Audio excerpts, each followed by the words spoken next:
Assalamualaikum, my very dear students of grade 8. The chapter which we have to do today is the chapter number 3 from your book, Atomic Structure. As the name is indicating that it is about the study of the structure of an atom. As you know that the simplest or the structural unit of any non-living material is an atom. जैसे आप living things में हम पढ़ते आए हैं कि किसी भी चीज़ का structural सबसे smallest unit जो होता है वो cell होता है.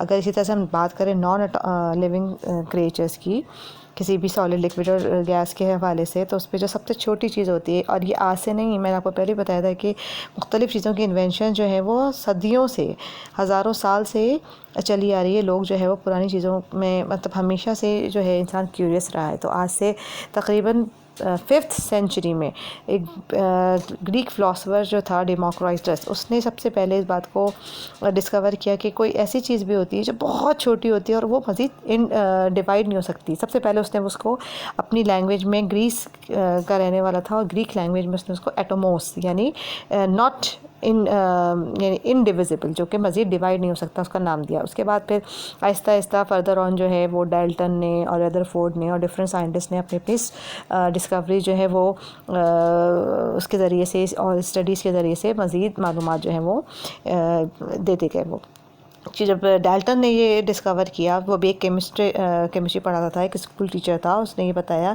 कि और इसकी बहुत ये जो थ्योरी है डाल्टन की एटम के हवाले से, ये बहुत ज़्यादा मशहूर हुई क्योंकि इसके पॉइंट्स इतने इनक्रेडिबल थे. बहुत ज़्यादा उसके ऐसे पॉइंट्स थे जो कि इससे पहले डिस्कवर नहीं हो गए थे. मतलब उसने ये भी बताया कि हर एटम जो किसी भी एलिमेंट का, वो अपने तमाम एटम सेम होते हैं.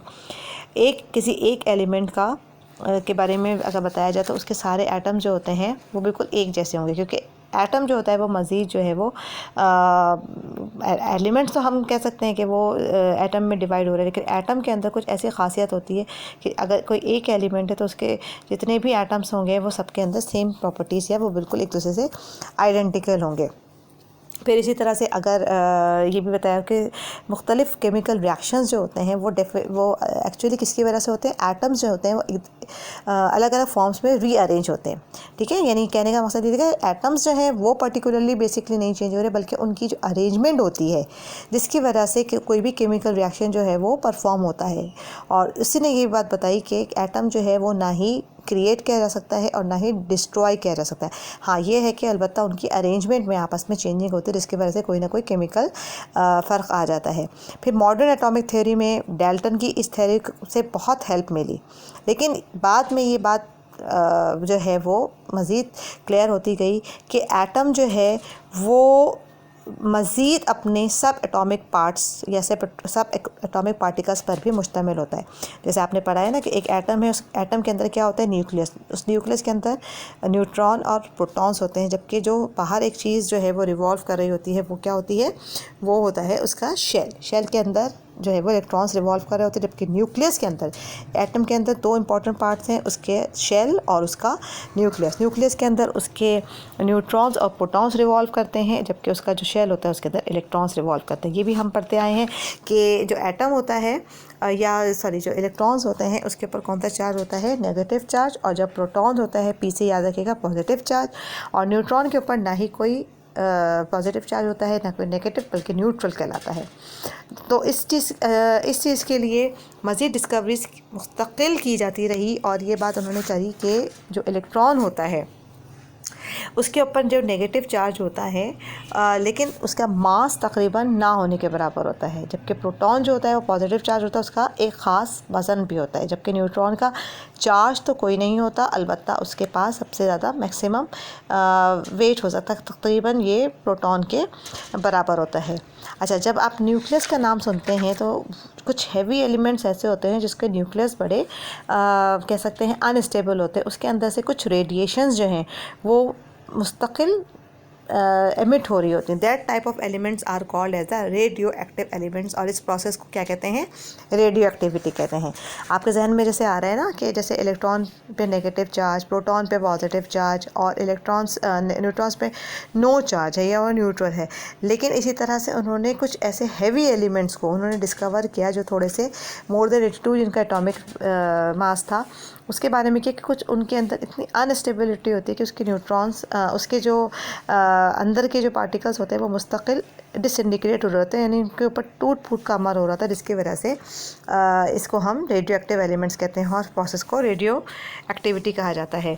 जैसे इसमें इन्होंने एक एग्जाम्पल ली थी, यानी इसकी ज़ाहिर साइंटिस्ट हमेशा से क्यूरियस रहा है, उन्होंने मालूम करा अच्छा ये क्या ऐसे क्या खासियत होती है, तो कुछ इस तरह के रेडियो एक्टिव एलिमेंट्स लिए गए जिनको एक ब्लॉक में उन्होंने प्लेस किया और उसको बिल्कुल वेकेंट कर दिया, यानी हवा का कोई गुज़र ना हो या किसी जगह के और मॉलिक्यूल जो हैं वो ना आए, और ऊपर एक फ़ोटोग्राफिक प्लेट लगा दी।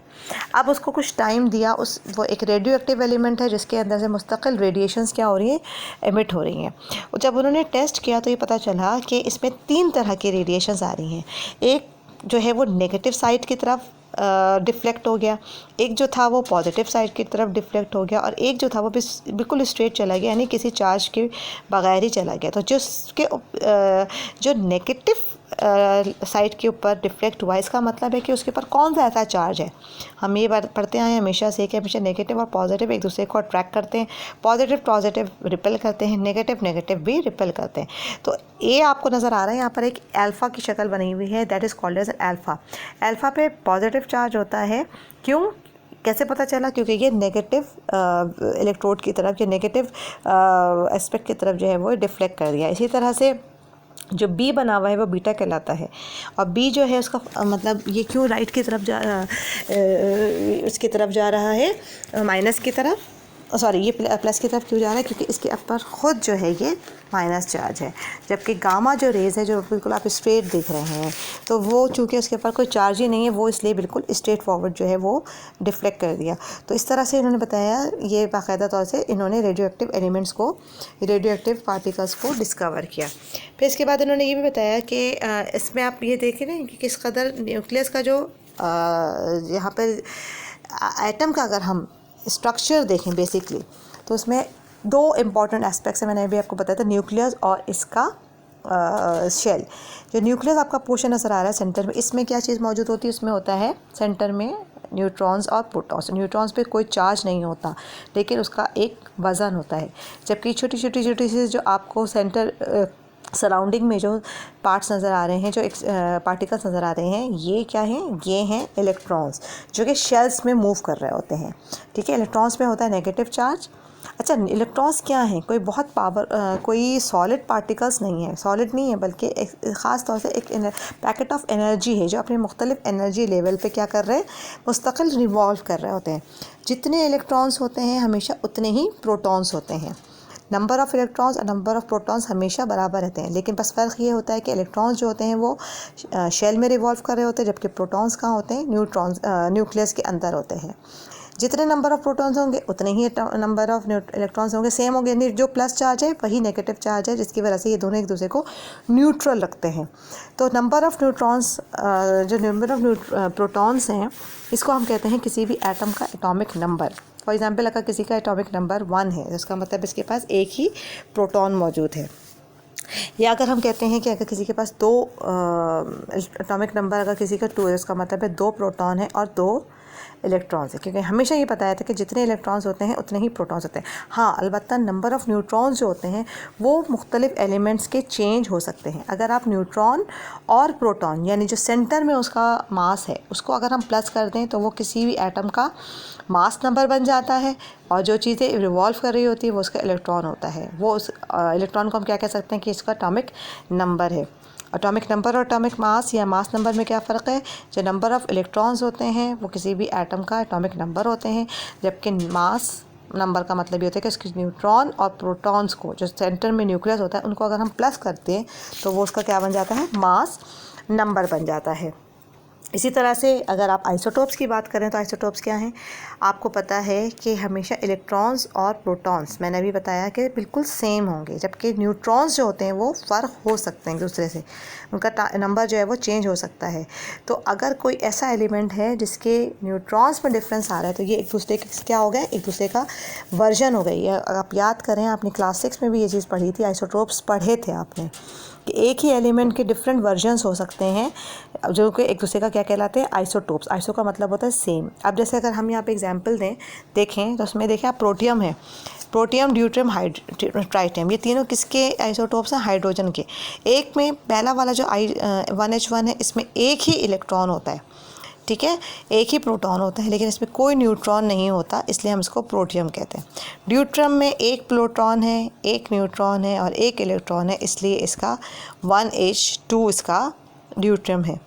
और ट्राइटियम में नंबर ऑफ़ न्यूट्रॉन्स चेंज हो गए। पहले वाले में क्या था, प्रोटियम के केस में न्यूट्रॉन था ही नहीं, 0 न्यूट्रॉन। ड्यूट्रियम के केस में क्या हुआ, एक इलेक्ट्रॉन, एक प्रोटॉन, एक न्यूट्रॉन। जबकि ट्राइटियम में क्या हुआ, जबकि इलेक्ट्रॉन प्रोटॉन में कोई फ़र्क नहीं आया, चेंजिंग किस में आ रही है, न्यूट्रॉन में आ रही, जिसकी वजह से एक दूसरे का वर्जन चेंज हो गया है, वो हाइड्रोजन ही, लेकिन एक दूसरे से थोड़े से न्यूट्रॉन्स की वजह से चेंजिंग आ गई नंबर में। That's why they are called as the isotopes. इसी तरह से ऑक्सीजन आप देखें, हमेशा इलेक्ट्रॉन और प्रोटॉन तो सेम ही रहेंगे, 8 8 8 इलेक्ट्रॉन कितने हैं, इलेक्ट्रॉन्स हमेशा सेम ही रहेंगे ऑक्सीजन में, और प्रोटॉन्स भी सेम ही रहेंगे। 8 इलेक्ट्रॉन्स हैं तो 8 ही प्रोटॉन्स भी हैं। लेकिन आप दूसरे केस में देखें, आपको महसूस होगा कि 8 ऊपर 16 लिखा हुआ है, एक के ऊपर 17 लिखा हुआ है, एक के ऊपर 18 लिखा हुआ है, ठीक है। तो इसका मतलब है चेंजिंग किस में आ रही है, न्यूट्रॉन्स में। तो ये तीनों एक दूसरे का क्या हो गया, आइसोटोप्स हो गए, वर्जन्स एक दूसरे से चेंज है।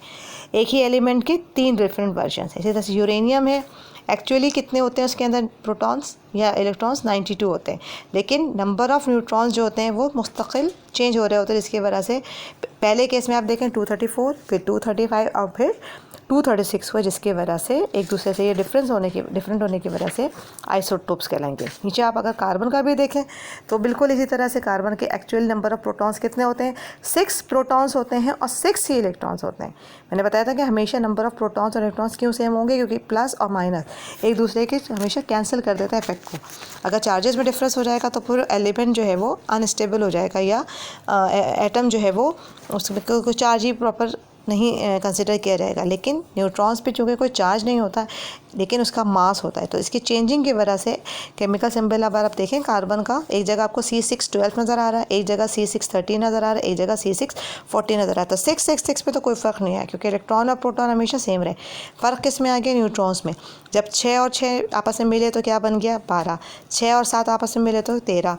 Number of neutrons third case में देखें 8 न्यूट्रॉन्स हैं। प्रोटॉन्स तो वही रहे, इलेक्ट्रॉन्स भी वही रहे, लेकिन नंबर ऑफ़ न्यूट्रॉन्स बढ़ गए, जिसकी वजह से थर्ड वर्जन क्या बढ़ गया, C614। तो ये एक दूसरे के आइसोटोप्स हैं, लेकिन किसकी वजह से हो रहे हैं, न्यूट्रॉन्स की चेंजिंग की वजह से हो रहे हैं।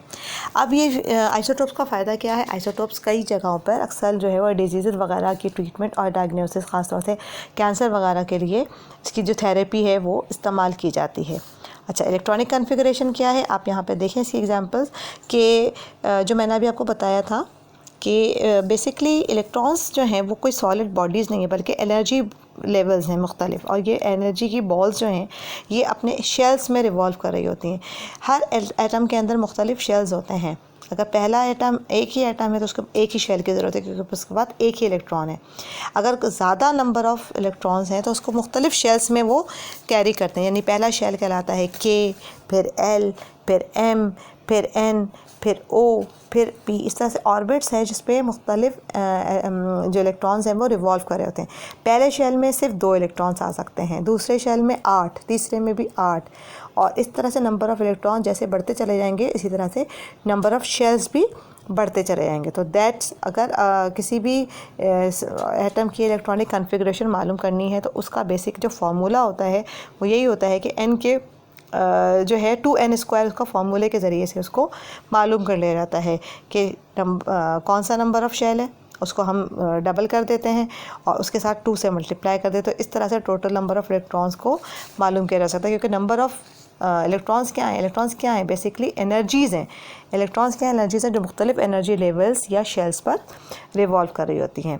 ठीक है, आई होप कि ये भी चैप्टर बहुत आसान था, इसमें कोई ऐसी मुश्किल चीज़ नहीं थी। इसके क्वेश्चन आंसर भी इंशाल्लाह ताला मैं आपको बुक में जो है वो मार्क करवा देती हूँ। But if still you find any difficult you may ask. Okay students, take care of yourself. अल्लाह हाफ़िज़।